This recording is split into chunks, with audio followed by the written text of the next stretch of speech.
I know it's been probably 2 months, 2.5 months since I've posted anything. Been super busy. Took the KTM down from Canada down into Mexico. Spent a week and a half in LA. Spent a week and a half in Mexico.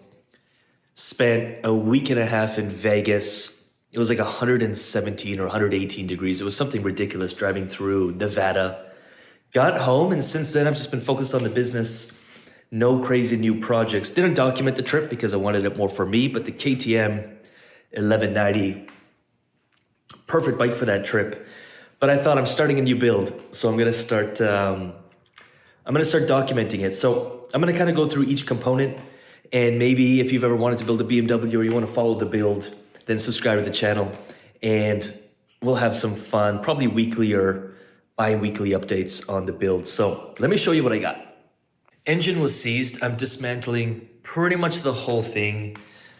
These engines are pretty bulletproof. I'm guessing the bottom end's just fine. I'm probably gonna go 5 over. I'm gonna bore out the cylinders, probably just get some 5 over piston rings. I'm pretty sure the piston is gonna be fine. It was just a bunch of rust in that cylinder. So basically the first thing I'm doing here is the frame is completely stripped down. I'm gonna be degreasing it tonight and then giving it a good sandblasting right down to the metal and basically repainting the whole frame. The top end is gonna be dismantled. Most likely I'll get to that tonight. And suspension is rusted. The rear end is hilarious. It's, I believe they called this plunger suspension. So it's like kind of a rigid frame, and then the rear wheel slides up and down that rod with the plunger suspension. So the axle, goes through the plunger suspension, and it gives you a little bit of suspension. Pretty hilarious. This bike came with the big the two kind of seat.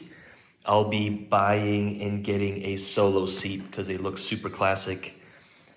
The rear fender, I believe, is salvageable, except for down here. As you can see, it's just beat. So I'll probably be looking for a new lower rear fender, but the rest of it will be salvaged. I'll be doing all the work myself, minus the paint job. The tank is pretty destroyed. I think I'm just gonna get a new one. You can get them for a couple $100 from Europe. I believe this isn't actually the original tank. Maybe someone knows better than I do, but I believe the 51.3 BMW, this didn't go sideways. I think this is off one of those Urals or whatever. So probably get a new tank. Wheels, I'll be stripping those down. I will most likely get the rim re-chromed, and I will relace with some chrome spokes. These will be sandblasted. I believe the drums will be fine. The brakes were pretty rusted up, but those are rebuildable. Carburetors, I think this thing has been sitting for like 20 years. So rebuild the carburetors. Basically the plan is get the frame done, rebuild the engine, throw the frame in, or throw the engine into the frame and get it started. See if it runs, see how it runs, etc., etc. Probably keep the old school electronics. I probably won't upgrade it. I'm gonna keep this thing as original as I can. The exhaust is all effed up, so I'll probably have to get new exhaust. I think it was cut up and modified or something, so probably have to buy new pipes. I found some from Germany, but everything else I'll be salvaging. The rear axle here, I guess, is pretty rusted up, so I'll get that re-chromed to keep it original.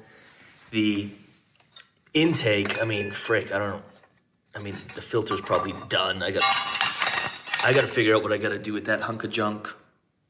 Probably get new pegs, because they're pretty destroyed. I think this will be a few month project, because I'm pretty busy with the businesses, and a couple hours in the evening here and there is all I'm really up to. I think the speedometer is gonna have to be completely rebuilt. I think it's rusted and all effed up. I believe the headlight housing, I can save it. Haven't even looked in there. Maybe the electronics are all just rusted to crap. We'll see. But basically, I just want to kind of get this thing into a rolling chassis. and we'll see where it goes. So we're super stoked on the project. This has been my dream build, a 1952, which this thing was stamped really interesting because it's numbers matching. And again, I mean, who knows what goes on. On the plate, it says a 1954. On the papers, it's a 1952. Technically, it can be between any year. When I actually look up the number, I believe it's a 52, 53. And this plate matches the frame stamping, matches the engine stamping. So kind of strange, but it's all original, numbers matching. There's just something funky going on with the year. The year doesn't add up to what the papers say. So there was some mistake maybe made when it came to Canada, whatever. But other than that, it's a numbers matching and I'm super stoked on it. So that's kind of what I got going on there. If you want to follow along, hit the like, hit the subscribe. I'll be posting videos again as I have time. This is just for fun, sharing my passion for motorsports, cars, motorcycles, rebuilds. And hope you find some joy and some fun watching these. So like, subscribe, and if you're working on one of these projects or if you've worked on one of these projects, don't hesitate to give me some tips. This is the first time I'm building something this old. So if you got some tips, let me know. I think I can definitely use them. I mean, pretty straightforward, but there's always some little secret that someone's got. So zap that over in the comments. And with that said, enjoy the series and we'll talk soon.